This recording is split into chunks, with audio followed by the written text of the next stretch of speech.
తర్వాత సెప్టెంబర్ ఈ ఆర్డినెన్స్ ఎప్పుడైతే గవర్నర్ కు పంపించారో, ordinance, I'm not talking about the bill, ordinance, అప్పుడే నేను చెప్పినాను పంచాయతీ ఎన్నికలు జరగవు, ఇది వాయిదా వేయడం అంత పెద్ద ఇష్యూ కాదు, అదేం పెద్ద బ్రహ్మ పదార్థం కాదు, ప్రభుత్వానికి ఇప్పుడు వాతావరణం అనుకూలంగా లేదు, ప్రభుత్వం ఎంచుకున్న విధానం చాలా లోపభూయిష్టంగా ఉందని చెప్పినాను. ఇప్పుడు ఆల్మోస్ట్ మళ్ళా మేము ఏది ఊహించినామో గదే స్థితికి వచ్చినారు. ఇప్పుడు ఈ వాయిదా వేయడము అనేది ఇతరత్ర కారణాల వల్ల కాదు. ఇప్పుడు నీల మేఘాల మీద అసెంబ్లీని సమావేశపరిచి అసెంబ్లీలో అందరితోనే ఏకగ్రీవ ఆమోదం పొందిన ముఖ్యమంత్రికి ఆనాడే ఈ రకమైన బిల్లులు పాస్ చేసేసి గవర్నర్ కు పంపించుంటే అయిపోయేది. దాన్ని రాష్ట్రపతికి పంపడము, తర్వాత ఢిల్లీలో లొల్లి పెట్టడము, రచ్చ చేయడం, ఇదంతా అవసరం లేకుండే.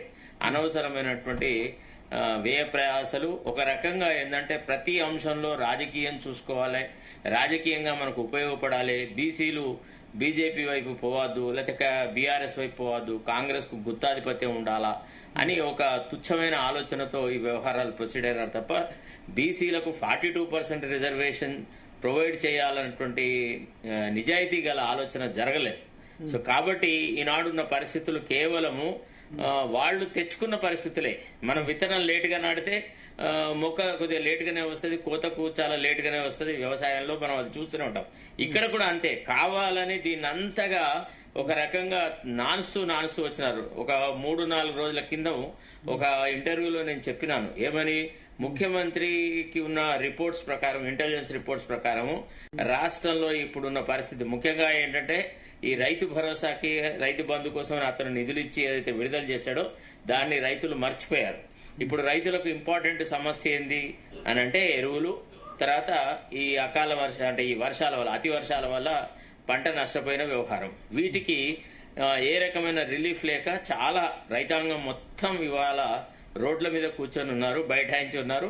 అన్ని విషయాలు మర్చిపోతున్నాయి. ఆయన ఇంట్లోంచి ఇచ్చినాడా, ఆయన గతంలో కేసీఆర్ ఇచ్చినవే కదా, 2,000 అదనంగా ఇచ్చినాడు, మధ్యలో ఎగ్గొట్టినాడు కదా, మాకేం మేలు జరిగింది అని రైతులు ఎదురు ప్రశ్నలు వేస్తున్నారు. మంత్రులు గాని కాంగ్రెస్ ప్రజాప్రతినిధులు ఎవ్వరూ ఈనాడు ప్రజల దగ్గరికి పోయే పరిస్థితి లేదు.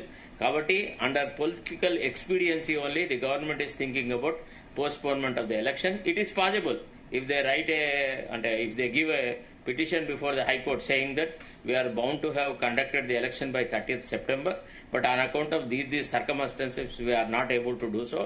In addition to that, state was under severe cyclonic storms and other things.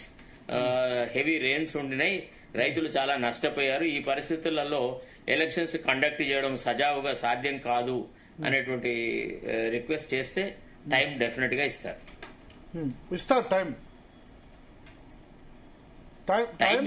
Time ఇస్తారు. ఇప్పుడు హైకోర్టు సింగిల్ జడ్జి కదా సార్ మొన్న ఇచ్చింది, సింగిల్ జడ్జి జస్టిస్ మాధవ్. దాని మీద డివిజన్ బెంచ్ అప్పీల్కి వెళ్తారా, లేకపోతే అదే సింగిల్ జడ్జి సింగిల్ జడ్జి దగ్గర రిక్వెస్ట్ చేసుకోవాలి. దానికి అప్పీల్ ఎందుకు? వీళ్ళకి అగేనిస్ట్ గా ఏం లేదు కదా. ఇప్పుడు ప్రజాస్వామ్య రీతి లోపల ఎన్నికలను జరపడానికే కోర్టు ఆదేశాలు ఇవ్వాలి తప్ప ఎన్నికలను ఆపడానికి గాని ప్రజాస్వామ్య ప్రక్రియను ఆపడానికి ఏ రకమైన ఆదేశాలు అంటే. కానీ ఇప్పుడు ఎంతకాలం ఆపుతారు? 1.5 year దాటింది. 1 సంవత్సరం నాకు తెలిసి పోయిన 2023 డిసెంబర్ 2024 జనవరిలో జరగాలి. ఇప్పుడు ఎన్ని నెలలు అయింది? 12 + 8 months, 20 months డిలే ఆల్మోస్ట్. ఇంకో 2 months అడుగుతారు, 2 months 3 months అడుగుతారు. కానీ ఇప్పుడు లోకల్ బాడీస్ కు రావాల్సిన కేంద్ర ప్రభుత్వ నిధులు ఆగిపోయినాయి. కేంద్ర ప్రభుత్వం రూపాయి ఇవ్వదు. సరేనండి, కేంద్ర ప్రభుత్వ నిధులు ఇవాళ నిన్న ఆగిపోలేదు కదా. గవర్నమెంట్ వచ్చిన తర్వాతనే వాళ్ళకి అనుకూలమైన వాతావరణం ఉండే. వాళ్ళు తలుచుకుంటే అసెంబ్లీ ఎన్నికల నుంచి పంచాయతీ మన పార్లమెంట్ ఎలక్షన్స్ మధ్యలోనే పెట్టుకుంటే వాతావరణం వాళ్ళకు పూర్తిగా అనుకూలంగా ఉండే. కానీ ముఖ్యమంత్రి కార్యక్రమాలను ఇతరత్రంగా ఉన్నాయి కదా. ఏదంటే ప్రతిపక్షాల మీద దుమ్మెత్తిపోయాలి, తర్వాత వైట్ పేపర్లు రిలీజ్ చేయాలి, గత ప్రభుత్వం అంతా దోచుకుపోయిందని చూపెట్ట. అంటే తాను ఇచ్చినటువంటి ఏదైతే కాంగ్రెస్ తన అభయహస్తం ద్వారా ఇచ్చినటువంటి వాగ్దానాలు ఏవైతే ఉన్నాయో వాటిని అమలు పరచలేము, అన్నిటికీ సరిపడైన నిధులు లేవు అనే విషయాన్ని గుర్తెరిగే ఏదో కారణంతో ఒక నెపాన్ని వెతుక్కుంటూ వచ్చినారు. దాని పర్యవసానం ఏం జరిగింది అంటే ప్రజల్లో ఒక తీవ్రమైన అసంతృప్తి మొదలైంది. ఎందుకంటే సీజన్ స్టార్ట్ కాగానే టెన్షన్ గా డబ్బులు తీసుకునే రైతాంగానికి సడన్ గా రైతు బంధు నిధులు రాలేదు అనేటప్పటికి వాళ్ళ కొంత మనోవేదనకు గురైనారు, చాలా కష్టాలు పడ్డారు రైతులు, ముఖ్యంగా సన్న చిన్నకారు ఇప్పుడు మీ రైతులు. ఉద్దేశంలో ఓన్లీ యూరియా దొరకలేదు కాబట్టి వాయిదా వేస్తున్నారు అంటున్నారా మీరు?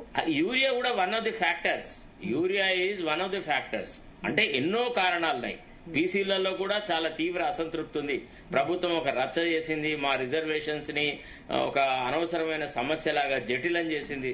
సమస్య సాల్వ్ చేయడానికి ఎంతో మంది బీసీలకు సంబంధించిన మేధావులు గాని, మధ్యస్థంగా ఉండేటువంటి వాళ్ళు గాని ఇచ్చిన సలహాలను పెడచెవిన పట్టింది, తప్పుడు విధానాల్లో పోయింది అనే భావన ఈనాడు బీసీ ప్రజానీకంలో కూడా ఉంది.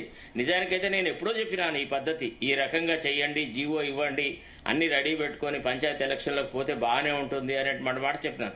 సరే, గెలిపోవటంలో సంగతి దేవుడెరిగే, కానీ ప్రభుత్వానికి చిత్తశుద్ధి అంటే ఎన్నికలను ఎదుర్కోవాలి, తమను ఎన్నుకున్న ప్రజానీకం దగ్గరికి తామే పోవడానికి ప్రభుత్వం జంకుతుంది అంటే వాళ్ళ అంతరాత్మలోనే వాళ్ళని గోకుతుంది. అంటే మా పరిపాలన సజావుగా సాగట్లేదు, మా పరిపాలనకు ప్రజల ఆమోదం లేదు, గ్రామీణ ప్రాంతాల్లో మాకు వ్యతిరేకత ఉంది అనే భావన ఈనాడు ప్రభుత్వంలో ఉంది. అందుకే ఈ ఎన్నికలను వాయిదా వేయడం అనేది. అంటే శరత్ గారు, ఇప్పుడు బీసీలకు 42% రిజర్వేషన్ ఇవ్వాలని సర్కార్ చెప్తోంది కదా, అంటే మరి ఈ బిల్లులు ఇంకా రాష్ట్రపతి గవర్నర్ వద్ద పెండింగ్ లో ఉన్నాయి కదా, ఇంకా మరింత సమయం మరి ఇంకా సమయం కోరుతున్నారు ఎన్నికలు వాయిదా వేయడం అంటే ఈ చట్ట సవరణ కరెక్టేనా? చట్టపరంగా ఇది కరెక్ట్ అనుకోవచ్చా సార్?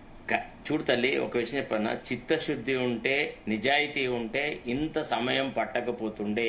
హైకోర్టు ఇచ్చిన గడువు లోపల అన్ని కార్యక్రమాలు సాధించుకొని పంచాయతీ ఎన్నికలు సెప్టెంబర్ 30 లోపల జరిపే అవకాశం ఉండే. కానీ ముఖ్యమంత్రి యొక్క ప్రయారిటీస్ చాలా